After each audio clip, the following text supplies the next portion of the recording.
Welcome to Storytimer at Large. Elizabeth DeBruicker. I read once that the Indiana state song, On the Banks of the Wabash, written in 1913 by Paul Dresser, was written about the view of the Wabash River from Attica, Indiana. The song is a melancholy ballad about longing for home, comfort, and longing for a lost love.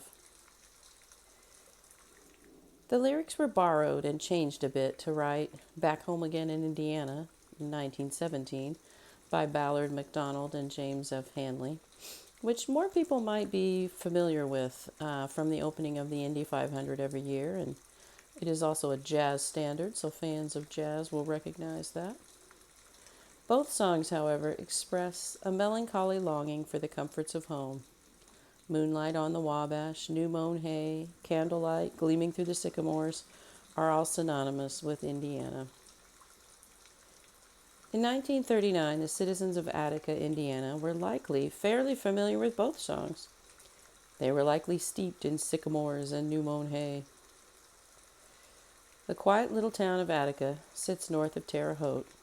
It is a very picturesque little town with a typical Midwest downtown, parks, and Attica even has a golf course, which is kind of rare for towns in 1939 in Indiana.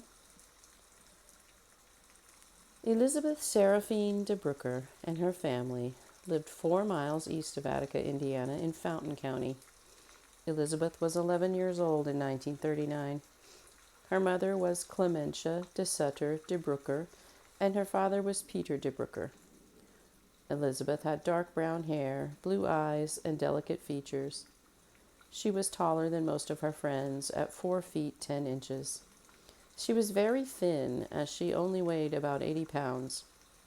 That probably isn't surprising, as the country was still in the grips of the Great Depression. In the summer of 1939, the United States wasn't at war yet, but Elizabeth and her family were probably keeping apprised of the events unfolding in Europe.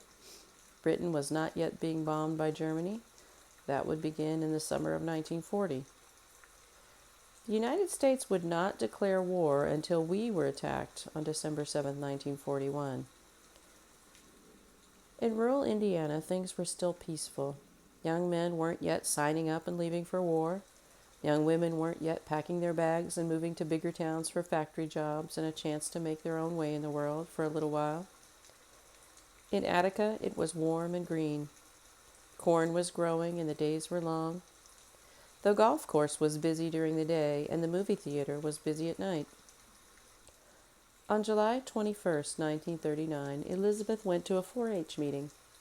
Rural people in the Midwest will fondly recall, I'm sure, being part of 4-H. I loved it. A weekly 4-H meeting was an occasion in the summer to get cleaned up and dressed up a little and to go see my friends. We learned skills. People raised animals. They practiced cooking, electricity, baking, arts and crafts, sewing were just some of the projects available. We worked on our projects all summer and had a chance to show them off at the fair each year. Elizabeth's friends said that she enjoyed the 4-H meeting that day. She left for home at the same time that all the other kids left, but Elizabeth didn't make it home. Immediately, her family and friends began looking for her. Had she twisted an ankle? Had she been chased by a dog? Was she off playing somewhere and lost track of time? She wasn't missing for long, though.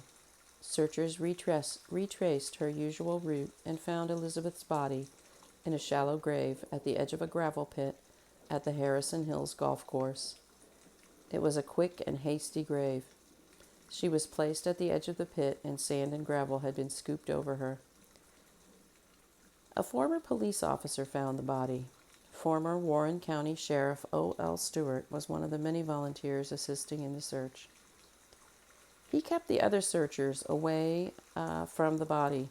Evidence told him that Elizabeth had not ended up there accidentally. He knew this was a murder, and he knew that evidence should be preserved. Sheriff William Henry Ramsey of Attica was in charge of the investigation. Elizabeth's body was taken from the scene.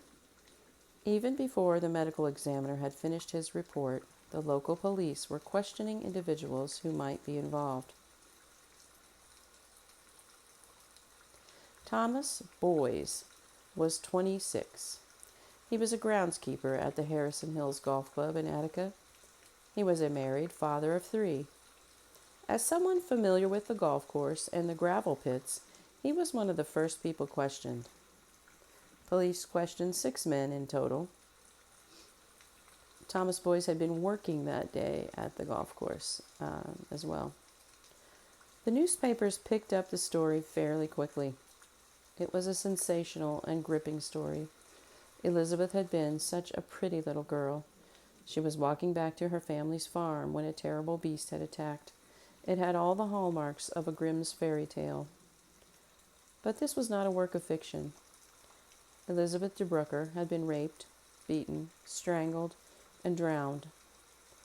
After questioning the 26-year-old golf course groundskeeper, Thomas Boyes, the newspapers spelled his name incorrectly in 1939 as Boyce, B-O-Y-C-E. So if you are searching for this story, you might see his name spelled differently. Thomas Boyes was charged with her rape and murder. He confessed to seeing Elizabeth walking across the golf course. He said he called out to her, and they chatted a bit. He raped her there on the golf course. He said that the bleeding that was the result of raping an 11-year-old child made him panic. He then strangled her with the belt of her dress. He also held her head underwater on a golf course pond to make sure that she was dead. Then he hastily buried her in the gravel pile.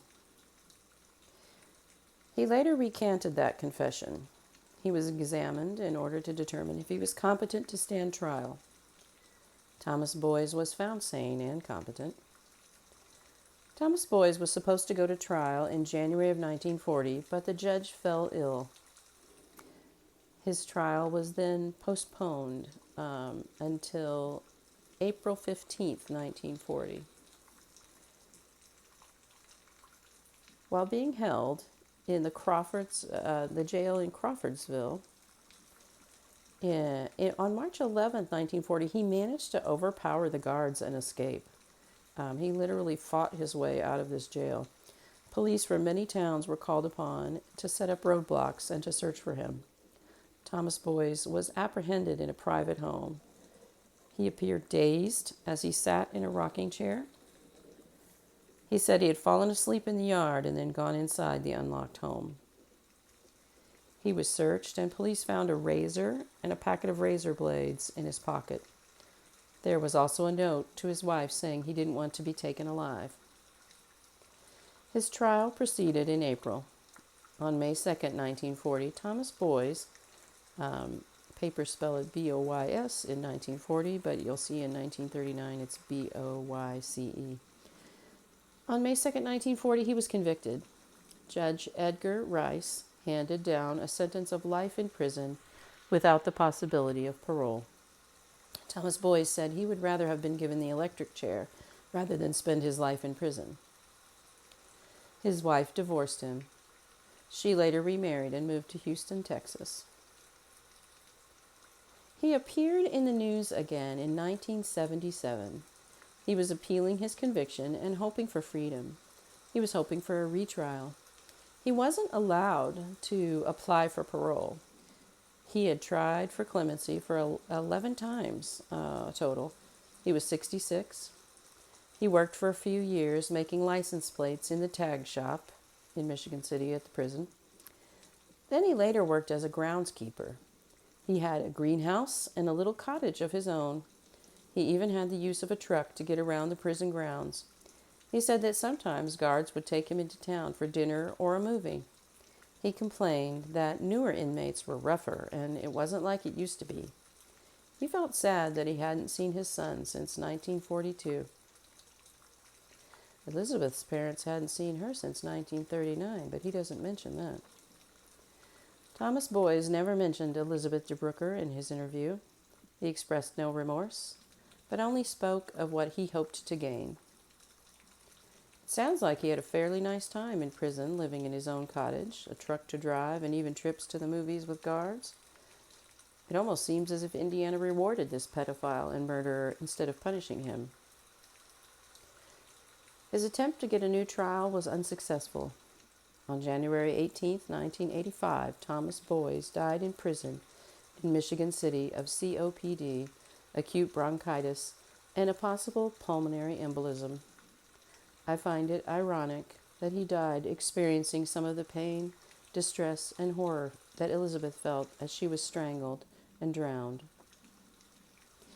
He was in a prison infirmary, though, and likely had medication to ease his suffering.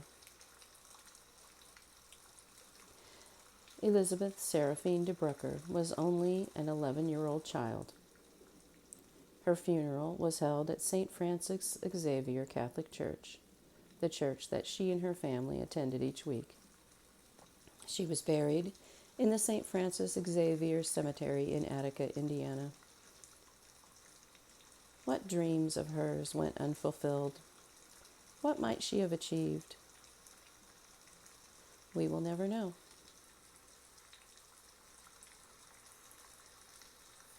Rest in peace, Elizabeth Seraphine DeBruicker.